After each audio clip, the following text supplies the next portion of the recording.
학교 선생님 한 분이 수업 시간에 아이들에게 이런 이야기를 들려주었습니다. 한 부부가 일생에 한 번 비싼 유람선 여행길에 올랐습니다. 그런데 공교롭게도 그만 그 배가 암초에 걸려서 좌초에서 침몰하게 되는 일을 맞게 되었습니다. 사람들은 아비규환 속에서 서로 구명정을 통해 탈출하려고 몸부림쳤습니다. 그 부부도 침몰해 가고 있었던 유람선에서 빠져나오기 위하여 마지막으로 바다 위에 띄어진 구명정에 오르게 되었습니다. 하지만 안타깝게도 구명정에는 이미 다른 사람들로 가득 찼고 한 사람밖에는 더 태울 수 없는, 침몰할 수밖에 없는 그런 위태로운 상태였습니다. 그러자 남편은 아내를 침몰하는 배에 그대로 남겨놓고는 혼자 그 구명정으로 몸을 던졌습니다. 그렇게 혼자 아내를 배에 남겨놓고 구명정에 오른 남편을 향하여 부인은 큰 소리로 외쳤습니다. 자, 그때 침몰하는 배에 혼자 남겨진 아내가 남편을 향하여 큰 소리로 외친 말은 무엇이었을까요? 여러분 한번 하나 맞춰보십시오. 라고 아이들 수업 중에 있는 아이들에게 이 선생님이 물었습니다. 학생들은 다들 격분해서 말했습니다. 아마도 당신이 어떻게 나한테 이럴 수가 있느냐고, 그러게 혼자 살겠다고, 그래 도망쳐서 어디 잘 먹고 잘 사냐 보자. 내가 정말 눈이 삐었지. 당신 같은 사람을 남편으로 믿고 지금까지 살아본 것이 너무 한심하다. 아주 당신을 조조한다. 이런 말을 했을 것이라고 아이들은 다 이구동성으로 틀림없이 혼자 남게 된 아내가 그런 말을 했을 것이다. 그렇게 대답을 했습니다. 이때 선생님은 아무 말도 하지 않고 그저 흥분한 아이들이 하는 말을 묵묵히 듣고 생각에 잠겨 있었던 한 학생에게 물었습니다. 다른 애들은 다 원망하거나 조조하는 말을 했을 것이라고 이구동성으로 말하는데 너는 그 혼자 남게 된 부인이 남편에게 무슨 말을 했을 것이라고 생각하느냐. 그러자 그 아이는 대답합니다. 선생님, 제가 생각할 때는 아마도 그 부인은 혼자 구명정에 오른 남편에게 이렇게 말했을 것 같습니다. 여보, 당신만은 꼭 살아 돌아가세요. 우리 아이 잘 부탁해요. 그 아이의 말을 들은 이 선생님은 깜짝 놀라면서 얘야, 너는 어떻게 이 이야기를 들어서 알고 있냐? 그렇게 물었습니다. 네가 말하는 것이 바로 정답이다. 그 여인은 바로 네가 말하는 그대로 그렇게 외쳤답니다. 그렇게 얘기했습니다. 그리고 그 후에 있었던 이야기를 계속 선생님은 이어나갔습니다. 배는 침몰했고 남편은 부살성으로 사라집으로 돌아와 딸을 잘 키웠고 그 세월이 지난 후 남편도 병들어 죽었습니다. 그렇게 자란 딸이 아빠의 유품을 정리하던 중 우연히 아빠의 일기장을 발견하게 되었는데 아빠와 엄마가 유람선 여행을 갔을 때 엄마는 이미 고칠 수 없는 중병에 걸려 있었던 상태였습니다. 그래서 생을 정리하는 의미에서 큰맘 먹고 그 부부는 그렇게 비싼 유람선 여행을 함께 떠났던 것입니다. 그때 마침 사고가 발생하였고 그리고 부부가 다 살 수는 없었고 한 사람밖에는 구명정에 탈 수가 없었기 때문에 결국 엄마는 배에 남게 되었고 그리고 아빠는 살 수 있는 유일한 기회를 버릴 수가 없었던 것입니다. 그래서 아빠의 일기에는 이렇게 쓰여 있었습니다. 그때 나도 당신과 함께 바닷속에서 죽고 싶었지만 그럴 수가 없었지. 뒤에 홀로 남겨지게 된 우리의 딸 때문에 당신만 깊고 깊은 바닷속에 잠들게 할 수밖에 없어서 정말 미안해 라고 그날의 일기를 그 아버지가 써놓은 것을 그 딸이 그렇게 읽을 수가 있었습니다. 선생님의 이 이야기를 끝내자 교실은 숙연해졌습니다. 학생들은 이미 그 이야기가 무엇을 뜻하는지 깨닫고 있었습니다. 그렇습니다. 단순히 눈에 드러나 보여지는 것이 결코 전부가 아닙니다. 그래서 우리는 본다고 하지만 우리가 보는 것이 사실의 전부가 아닐 수 있습니다. 사실은 실상을 보지 못할 수 있습니다. 그래서 정말 중요한 것은 눈을 떠서 우리가 실상을 보는 것, 실상. 본다고 해서 다 보는 것이 아니기 때문입니다. 우리들이 헛다리를 짚고 헤매는 이유는 눈앞의 것만을 보기 때문입니다. 더 중요하고 궁극적이고 본질적인 것을 보지 못하고 피상적인 것만 보기 때문에 우리는 자꾸 걸려 넘어지고 오해하고 그리고 그렇게 잘못되는 경우가 많습니다. 더 멀리 보지 못하기 때문입니다. 전체를 보지 못하고 부분만 보기 때문입니다. 실상의 세계를 보지 못하기 때문입니다. 그래서 그저 눈에 보이는 이 세상이 전부인 줄 알고 신기루와 같은 것을 잡으려고 허둥대며 살다가 신기루와 운명을 같이 하는 어리석음에 빠지게 됩니다. 말을 타고 다메섹으로 질주하던 사울은 그 누구보다도 스스로 본다는 자부심에 가득 찼던 사람이었습니다. 그래서 그는 그리스도인들을 식별해서 잡아들이고 감옥에 집어넣고 심지어는 순교하게 만드는 일에 앞장섰던 장본인이었습니다. 그리스도인 감별사를 자처했던 사람은 누구보다도 아주 날카로운 식별력을 가지고 그래서 그리스도인들을 잡아내고 그들을 투옥시키고 또 죽이는 일에 아주 앞장서서 나선 사람이었습니다. 그런 그가 다메섹으로 질주하던 길 가운데서 환한 하늘의 빛 앞에서 말에서 떨어져 일시적으로 보지 못하게 됩니다. 여러분, 환한 하늘의 빛 앞에서 일시적으로 앞을 보지 못하게 되는 것이 왜 그에게 은총의 사건이 되었을까요? 자기의 눈몸을 자각할 때라야 비로소 눈을 뜰 수 있기 때문에 그렇습니다. 바울은 다메섹에서 거룩한 어둠을 경험했습니다. 다시 말해서 너무나도 밝은 하늘의 빛에 눈이 부셔서 그 빛 때문에 더 이상 아무것도 볼 수 없게 됩니다. 그 빛이 바울의 눈을 멀게 했습니다. 그 하늘의 빛이 너무 눈부신 나머지 세상의 빛을 보지 못하도록 그렇게 만든 거룩한 어둠이 되었습니다. 그래야 그의 눈을 가리고 있었던 세상의 비늘이 벗겨져 나가고 마침내 그는 본질의 세계, 실상의 세계를 볼 수 있는 눈을 뜨게 되었습니다. 그래서 세상 그 어디에 내놓아도 손색이 없는 그의 눈부신 스펙들이 실상을 알고 보니까 그게 쓰레기요 배설물에 지나지 않는 것임을 알고 미련 없이 버리고 하나님께로 돌아섰던 것입니다. 이처럼 그가 실상의 세계의 눈을 뜨지 못했더라면 그는 영영 잘못된 인생의 방향을 바꾸지 못했을 것이고 하나님께로 돌아서지도 못했을 것입니다. 살기는 살았겠지만 참으로 허망한 삶을 살다가 그렇게 끝나고 말았을 겁니다.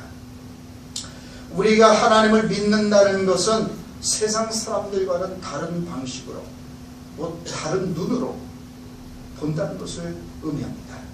우리의 눈이 아니라 하나님의 눈으로 사람과 세상과 인생과 사물을 보는 것입니다. 그럴 때 비로소 참된 인식이 가능해진 겁니다. 모든 사물과 우리들의 인생에 제대로 된 가격표를 붙이고 그렇게 살아갈 수 있게 되는 겁니다. 믿음의 눈을 뜨기 전에는 그래서 봐도 몰랐습니다. 손에 쥐고 있으면서도 보지 못했습니다. 이미 대답 속에 들어와 있으면서도 대답을 보지 못하는 까닭에 그 실상의 세계에 눈을 뜨지 못하는 까닭에 대답 속에서도 여전히 대답을 찾아 방황하고 있었습니다. 이미 하나님의 인도하심과 돌보심 속에 있었으면서도 그것을 보지 못하는 까닭에 은혜 속에 살고 있었음에도 불구하고 은혜를 찾아 방황합니다. 하지만 믿음의 눈을 떠서 실상을 보니 하나님께서 이미 나와 함께하고 계셨습니다.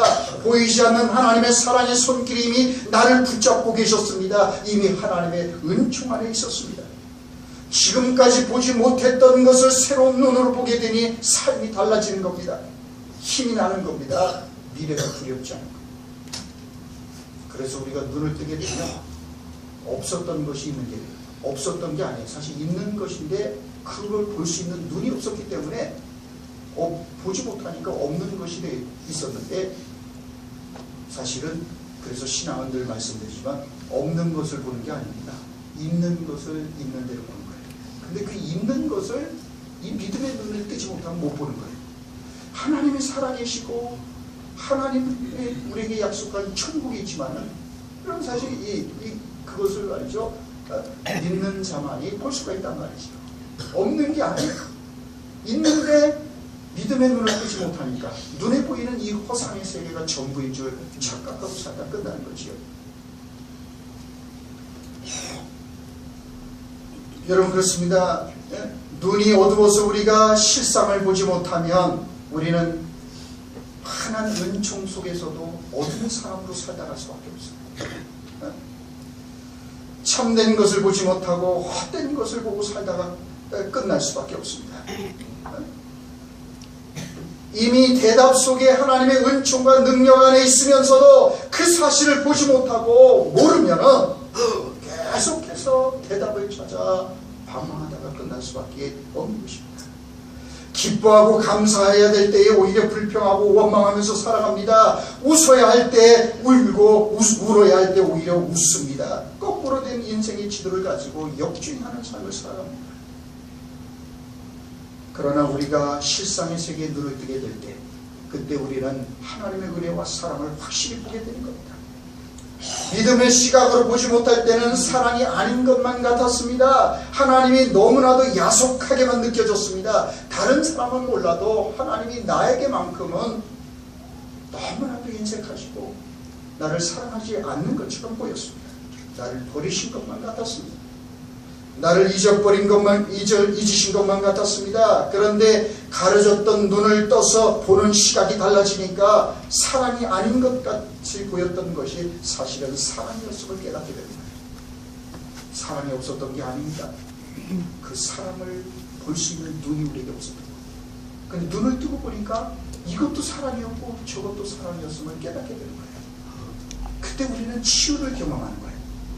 그걸 보지 못하면 하나님의 사랑과 은총 속에 있었으면서 불구하고 하나님 나를 버리셨는가 보다, 나를 잊으셨는가 보다, 다른 사람 몰라도 하나님은 나한테는 정말 계시지 않는 분인가 보다, 이렇게 하면서 원망하면서 살았는데 눈을 떠서 보니까 하나님이 나와 함께 하셨고 나는 이미 하나님의 은총 속에, 그리고 내가 넘어진 것도 내가 실패한 것도 하나님의 사랑의 일환이었다는 것을 보게 되는 거예요.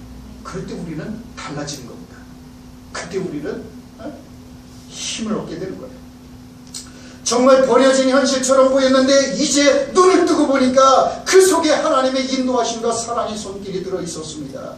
내가 절대로 와서는 안 되는 곳에 와 있다고 느끼는 현실이 사실은 하나님께서 줄로 지어준 복된 구역이었음을, 나로 하여금 더 깊어지고 새로워지고 맑아지도록 하는 은총의 땅이었음을 깨닫게 되는 겁니다. 막다른 골목에 들어와서 망연자실했던 일도 돌아보니까 잘못된 방향으로 가던 인생의 방향을 제대로 바꾸는 은총의 사건이었음을 보게 되는 거예요. 내가 더 위험해지고 더 나빠지는 것을 막아주시기 위하여 넘어지게 하셨고 실패하게 하셨고 병들게도 하셨다는 사실을 깨닫게 되는 겁니다. 이처럼 사물과 인생을 보는 눈이 달라지니까 사물 또한 달라지고 우리 인생 또한 달라지는 거예요. 하나님을 제대로 보는 눈이 뜨이게 되니까 실패도 질병도 넘어짐도 하나님의 변장된 축복으로 바뀌는 겁니다. 고난이 유익으로 바뀌는 거예요. 이것이 바로 다메섹에서 새롭게 눈을 뜨게 되었던 바울이 경험했던 은총이었습니다. 다메섹으로 질주하던 그 길이 막힌 것이 축복이었습니다. 그가 말에서 떨어진 것도 축복이었고, 그리고 눈이 보이지 않게 된 것도 은총이었습니다. 우리가 표면만 보면, 당장 눈앞에 드러난 현상만 보면 저주받은 것처럼 보이고, 말에서 떨어진 게 이게 재앙처럼 보일지 몰라도, 가고 했던 길이 막힌 것이 이것이 심판인 것처럼 보이지만 사실 그것은 하나님의 은총의 사건입니다.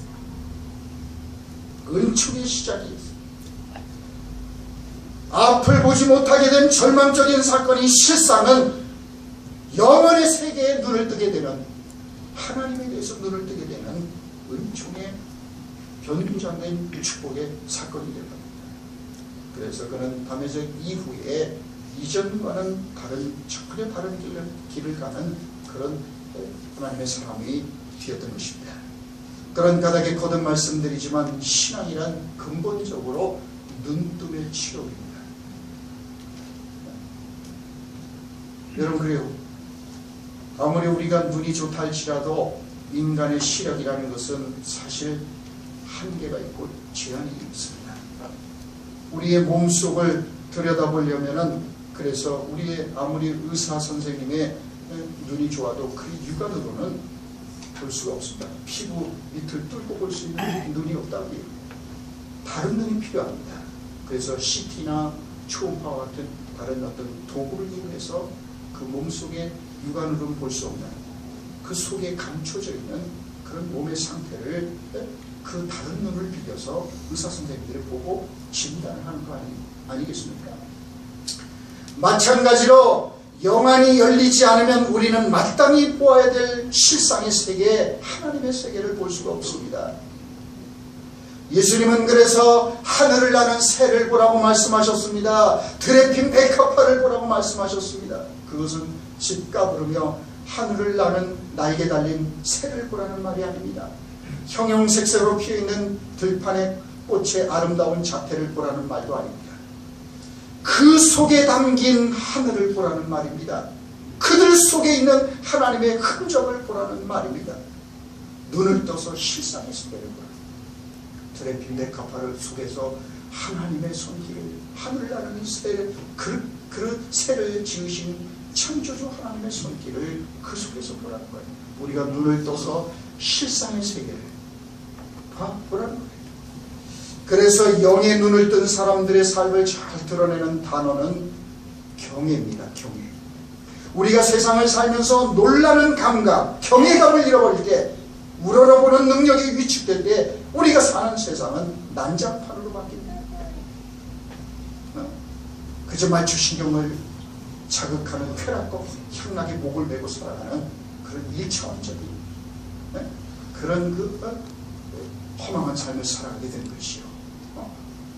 그렇습니다. 그래서 우리가 이 눈을 떠서 이처럼 우리가 이 실상의 세계를 보고 이 경외감을 잃어버리면은 우리는 하늘을 잃어버리고 삽니다. 그저 깊이가 없는, 생애 깊은 만족도 없는 너무 피상적이고 천박한 삶을 살아갈 수밖에 없구나. 우리가 하나님에 대한 경외감을 잃어버렸네요. 그저 눈에 보이는 게 전부인 것처럼 우리가 생각하고 눈에 보이는 것만 보고 산다. 그래서 눈을 떠서 그 이면에 있는 실상의 세계를 보지 못하고 우리는 천박하고 깊이가 없고 늘 불안정한 이 세상의 파도에 시달리면서 출렁거리면서 살아갈 수밖에 없는 것이요. 그래서 영의 눈을 떠야 합니다. 영의 눈을 뜬 사람들에게는 세상 그 어느 것도 당연하지 않습니다. 이 세상이 돌연 하나님의 암으로 가득 찬 곳이래요. 들에 핀 백합 한 송이 속에서도 하나님의 존재, 해가 뜨고 지는 것 속에서도 경이로운 하나님의 손길, 모든 이 삼남한장 속에서 이 모든 걸 창조하신 하나님의 숨결을 그는 보고 느끼는 사람. 그렇기 때문에 이 경외감을 회복하는 사람의 삶에 당연한 건 아무것도 없습니다. 매 순간의 기적이고 경이로움으로 가득 찬 그의 삶은 돌연 축제로 바뀌는 겁니다. 이것이 눈을 떠서 실상의 세계를 보는 이가 누리는 축복이고 은총의 현실인 것입니다. 그래서 시편 기자는 이렇게 노래했습니다. 시편 8편 말씀에서 주의 손가락으로 만드신 주의 하늘과 주의 베풀어 두신 달과 별들을 내가 보오니 사람이 무엇이간데 주께서 저를 생각하시며 인자가 무엇이간데 주께서 저를 권고하시나이까. 주의 손가락으로 만드신 주의 하늘과 주의 베풀어 두신 달과 별들을 내가 보오니, 시인은 눈을 들어서 하나님께서 주신 이 아름다운 우주 공간을 바라보면서 그 속에서 하나님의 손길을 본 거예요. 하나님의 사랑을 느낍니다. 이런 것을 가리켜서 아하 체험이라고 부릅니다. 영의 눈이 열리니까 무심히 있는 밤하늘의 달과 별들조차도 하나님의 사랑을 증언해주고 있는 하나님의 사랑의 손길로 보이는 겁니다. 그 속에서 실상의 세계를 보는 거예요. 밤하늘의 별을 넘어서 그 영원하신 하나님의 숨결을 느끼는 거예요. 하나님을 보는 겁니다. 그래서 삶이 힘겨울수록 근본을 잡고 돌아봐야 합니다. 보이지 않는 실상의 세계에 우리가 눈을 떠야 합니다. 빙하가 때로는 바람이 부는 반대 방향으로 움직이는 까닭은 그죠? 그 빙하가 바람은 부는데 바람과 함께 움직이는 게 바람의 방향으로 움직이는 게 바람은 이렇게 부는데 거꾸로 빙하가 움직이는 것은 사실 밑에 보이지 않는 바다 밑을 흐르고 있는 해류가 그 방향으로 가기 때문에 바람과는 반대 방향으로 움직인다고 그러지 않습니까? 여러분 그래요. 세상이 제 아무리 어지러워 보여도 세상을 이끌어가는 보이지 않는 힘이 있음을 우리는 믿습니다. 네? 그 흐름을 그 실상의 세계를 보고 사는 것이 그게 지혜입니다. 그런 까닭에 새롭게 눈을 뜨는 일, 다시 보게 되는 일이 가장 큰 축복이 아닐 수 없는 겁니다. 사람은 누구나 보는 것 이상으로 살 수 없기 때문입니다. 우리는 세상 사람들이 보지 못하는 것을 봅니다. 믿음은 근본적으로 보는 것의 문제이기 때문입니다. 그래서 히브리서 11장 뭐라고 말씀합니까? 믿음은 바라는 것들에 대한 실상이요 보지 못하는 것들에 대한 증거. 믿음은 다르게 보기 시작하는 겁니다. 다르게 볼 때 다르게 살기 시작하는 거예요. 믿음은 세상 사람들과 다르게 보기 시작하는 겁니다. 그래서 주님은 오늘 본 말씀을 통하여 우리들로 하여금 제대로 보지 못하게 만드는 눈의 비늘들을 벗고 다시 보아야 된다라고 말씀합니다. 다시 보는 것만큼 우리들의 인생에 결정적으로 중요한 것은 없기 때문입니다. 자, 오늘 본 말씀은 사도 바울의 인생의 위대한 전환점에 대해서 말씀해 줍니다. 한 인생의 전환점이 어디서부터 시작되는 것일까요? 무엇이 우리들의 인생을 새롭게 전환시키는 걸까요? 오늘 본문은 그것이 바로 보는 것, 눈을 새롭게 뜨는 일에 달려있다고 말씀합니다. 여러분, 눈이 달라지면, 우리가 보는 눈이 달라지면 삶을 또한 다르게 보입니다. 그래서 여러분, 사랑에 빠진 사람은요, 달을 봐도 달이 웃고 있어요. 근데 그 낙심과 아직 우울감에 빠진 사람은 달을 봐도, 보름달을 봐도 달이 울고 있어요. 자기도 그 눈으로. 여러분, 그렇습니다. 그래서 사람들은 자기 렌즈를 통해서 눈을 보고 삽니다. 그렇기 때문에 눈이 새로워지면 삶을 또한 달라집니다. 인생 또한 달라집니다. 자, 우리가 그래서 오늘 실상의 세계를 제대로 보지 못할 때 어떤 혼란과 비극적인 삶을 살아가게 되는 걸까요? 본문 1절과 2절 말씀을 주목해 보십시오.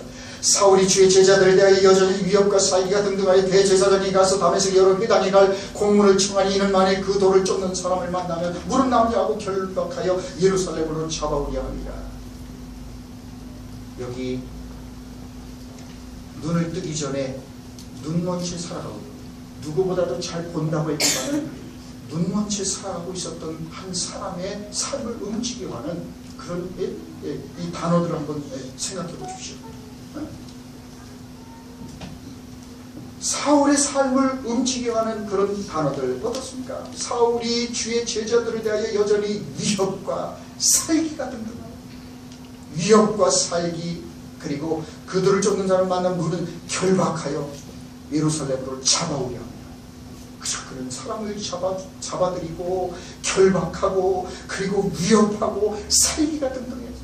당장이라도 사람을 죽일 것 같은 살기를 가지고 그렇게 살아요.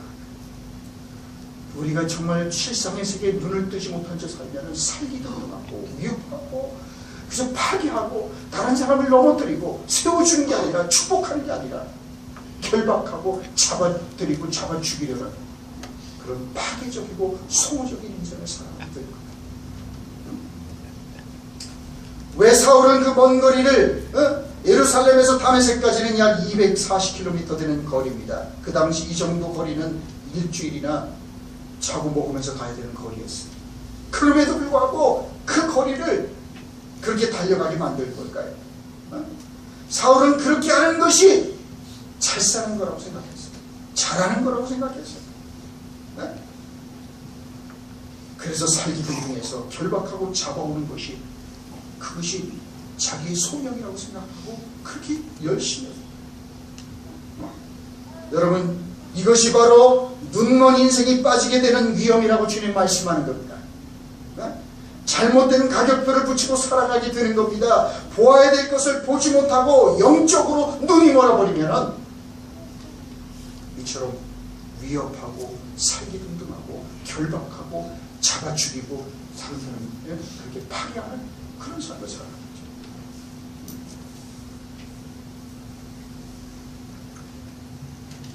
그래서 실상의 세계에 눈을 뜨는 것이 중요하다는 거죠. 그래서 하나님께서 우리에게 주신 가장 놀라운 은혜 가운데 하나는 눈을 뜨게 해주는 은혜입니다. 자, 이제 3절 말씀을 보십시오. 계속해서 빛이 어디에서 왔습니까? 호련히 하늘로부터. 우리들을 눈먼 처지에서 해방시켜 주시는 은혜는 이 아래로부터 오는 게 절대로 아닙니다. 땅으로부터 오는 게 아닙니다. 사람으로부터 오는 게 아닙니다. 우리가 교육을 많이 받는다고, 교양을 많이 쌓는다고 우리가 근본적으로 우리가 변화되는 게 아니에요. 속지 마십시오. 이 세상 아래로부터 오는 것은 우리를 새롭게 할 수 없습니다. 우리를 근본적으로 변화시킬 수 없습니다. 오직 위로부터 오는, 하나님으로부터 오는 은혜만이 우리를 새롭게 하고 눈먼 처지에서 해방시켜 준 것입니다. 하나님의 은혜만이 파멸을 향하여 눈먼 채 달려가고 있는 인생을 막아줄 수가 있는 겁니다.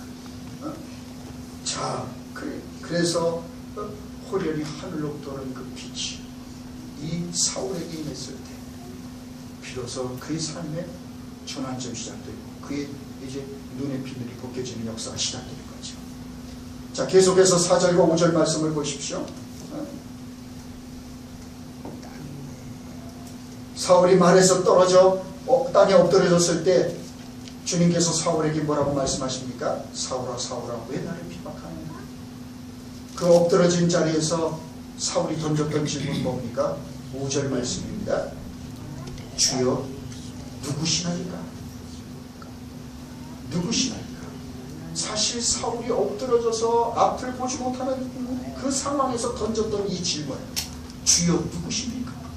이 질문은 매우 중요한 질문입니다. 우리들의 인생에 있어서 가장 중요한 질문 가운데 하나예요. 눈뜸의 은혜의 핵심은 여기에 있습니다. 네? 사울이 질문을 던지고 있는 그분이 누구십니까? 그분은 바로 부활하신 예수 그리스도. 네? 사울에게 있어서는 정말 천지가 뒤흔들리는 엄청난 충격의 순간이 아닐 수 없습니다.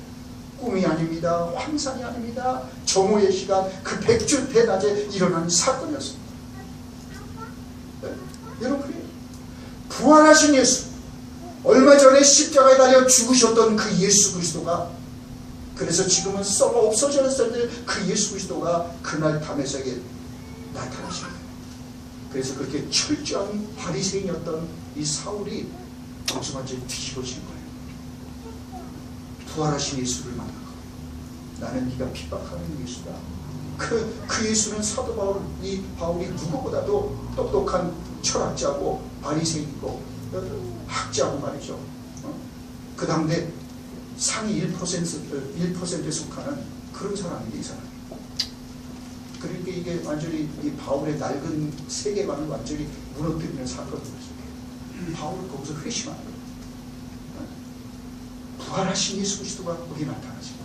그러니까 말씀한 대로, 성경을 말씀한 대로가 그게 사실이라는 걸 그가 깨닫는 거죠. 비로소 실상에서 자기가 알았던 것, 자기가 유대의 율법주의에 갇혀서 자기가 지금까지 믿었던 것, 자기가 알았던 것이 그게 허상이었고 진짜가 여기 있다는 것을 그가 비로소 거기서 깨닫는 거예요. 그래서 거기서 비로소 그는 인생의 주인을 만나는 거예요. 눈뜸의 은혜의 핵심은 여기 있습니다. 인생의 주인을 만나는 거예요. 내가 일생 동안 섬겨야 될 분이 누구신지를 알게 되는 겁니다. 나의 단 한 번밖에 없는 너무나도 소중한 인생을 어느 주인에게 걸어야 되는지를 알게 되는 거예요. 이게 축복입니다. 이 사실을 우리가 깨닫지 못하고 눈을 떠서 이 실상을 보지 못하면 평생 동안 섬겨서는 안 되는 거짓된 주인을 따라다니다 끝나는 것이요. 헛수고하는 것입니다. 진정한 인생, 우리의 인생을 걸어도 아깝지 않을 진리신 주님을 위해서 살지 못하고 썩어진 것들, 죽을 때 다 버리고 갈 것들, 쓰레기 같은 것을 피우면서 사도 바울이 그래서 고백했듯이 자기의 모든 이 자랑할 만한 모든 것들 쓰레기요 배설물로 여기고 그리스도를 아는 가장 고상한 지식을 가지고 모든 것을 다 버린 거라고 말씀하지 않습니다. 실상의 세계에 눈을 뜨게 될 때 그때 비로소 인생의 주인이 누구인지, 무엇을 위해서 한 번밖에 없는 인생을 걸어야 되는지 그것을 알게 된 것입니다. 자, 그래서 계속해서 6절 말씀을 보십시오. 이처럼 인생이 참된 주인을 만나는 인생에 일어나는 또 다른 축복은 뭡니까? 주님께서 그에게 뭐라고 말씀하십니까? 6절에서 주님께서는 이렇게 말씀합니다. 너는 일어나 시내로 들어가라. 내가 행할 것을 내게 이를 자가 있느니라. 내가 행할 것. 네가 이제는 어떻게 살아가야 되는지, 네가 실상의 세계에 눈을 떠서 이제는 과거와는 달리 어떤 삶을 살아가고 어떤 사람으로 살아가야 되는지 그것을 이제는 일러줄 것이다 라고 말씀하는 거예요. 자, 여러분 15절 16절 말씀으로 가서 한번 보십시오. 주께서 이르시되 가라. 이 사람은 내 이름을 위하여 이방인과 임금들과 이스라엘 자손들에게 전하기 위하여 택한 나의 그릇이다. 그가 내 이름을 위하여 얼마나 고난을 받아야 할 것을 내가 그에게 보이리라 하시니. 주님께서 사울에 대하여 뭐라고 말씀하십니까? 주님께서 사울을 특별히 구별하여 택하신 이유가 뭐라고 말씀합니까? 내 이름을 이방인과 임금들과 이스라엘 자손들에게 전하기 위하여, 그가 내 이름을 위하여 살도록 하기 위함이라고 말씀합니다. 인생의 위하여가 달라지는 거예요. 우리가 실상의 세계에 눈을 뜨게 될 때 인생의 위하여가 달라지는 거예요. 지금까지는 다른 것을 위하여 살았던 인생이 이제는 예수 그리스도를 위하여, 내 이름을 위하여, 이방인과 임금들과 이스라엘 자손들에게 내 이름을 전하기 위하여 살아가는 인생. 그 인생의 용도가 변경이 되기 시작하는 거예요. 여러분, 그렇습니다. 그래서 우리가 예수 그리스도를 만나고, 그리고 우리가 실상의 세계에 눈을 뜨게 될 때 비로소 내가 누구인지, 내가 어디서 왔는지, 무엇을 위해서 살아야 되는지, 어디로 가는지에 대한 대답을 우리가 알게 될 것입니다. 그래서 바울은 자기가 이제는 누구인지, 하나님께서 자기를 정말 이방인들을 위하여 택한 사람이라는 것, 그리스도의 이름을 위하여 살아가야 되는 사람으로 부르셨다는 것을, 그 실상에 눈을 뜨게 되는 거예요. 그러니 지금까지 엉뚱한 곳에서 헛발질을 하면서 방황하고 있었다는 사실을 통감하게 됩니다. 하나님의 은혜는 우리들의 인생의 의미를 깨닫게 해줍니다. 그래서 눈을 떠서 실상의 세계를 보게 될 때, 그래서 우리의 가치관, 인생관, 세계관, 사생관이 달라지게 되는 것입니다. 그래서 이제는 새로운 길, 새로운 삶을 살아가야 됩니다. 자, 그래서 사울이 다메섹 도상에서 받은 이 모든 은혜를 18절은 한마디로 요약해서 우리에게 말씀해 주고 있습니다. 그것이 뭡니까? 18절 말씀을 주목해 보십시오. 즉시 사울의 눈에서 비늘 같은 것이 벗어져 다시 보게 된지라. 주님의 은혜는 다시 보게 하는 겁니다. 그토록 핍박하던 대상이었던 예수 그리스도와 예수님을 믿는 성도들이 사실은 은혜의 주님이시고 구세주이시고 사랑하는 형제 자매들이라는 사실을 보게 되는 겁니다. 지금까지는 핍박하고, 지금까지는 무너뜨려야 되고, 지금까지는 협박하고, 살기 등등해서 잡아서 가둬야 되고 죽여야 되는 대상으로 여겼던 것이, 실상의 세계에 눈을 뜨니까 그분이야말로 인생을 걸어도 아깝지 않을 진리이시고 영원한 하나님이시라는 사실을 알게, 인생의 주인이라는 걸 알게 되는 거예요. 그래서 이제는 다른 삶을 살아가게 되는 겁니다. 여러분, 그렇습니다. 하나님의 은혜는 다시 보게 합니다. 우리가 실상의 세계에 눈을 뜰 때 우리들의 인생의 고난과 시련 속에서도 하나님의 은혜를 보게 되는 겁니다. 절망적인 상황 속에서조차도 하나님의 역사는 계속되고 있다는 사실을 볼 수 있게 됩니다. 이것이 실상의 세계를 보고 사는 사람들이 누리는 축복이에요. 그렇기 때문에 당장 눈앞에 펼쳐지는 현실만 놓고 절망하고 좌절하지 않는 거예요.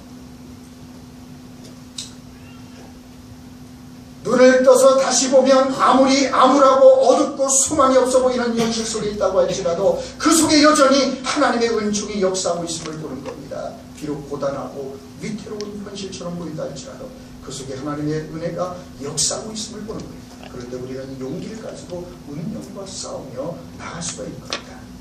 우리의 눈을 가리고 있는 비늘 같은 것이 벗겨져서 정작 보아야 될 실상을 우리가 보게 될 때 우리는 결코 눈앞에 가혹한 현실에 짓눌릴 채 살아가는 사람들이 아니라 당당하게 하나님의 자녀로 살아갈 수 있는 겁니다. 그러므로 우리 몸에게 무엇보다도 눈을 새롭게 뜨는 축복이 있어야 됩니다. 어두웠던 눈이 밝아지는 은총이 있기를 바랍니다. 이제 새롭게 시작된 2016년 이제 후반부를 새롭게 눈을 떠서 새로운 길로 걸어가는 그런 은총이 우리 모두에게 있기를 주의 이름으로 축원합니다.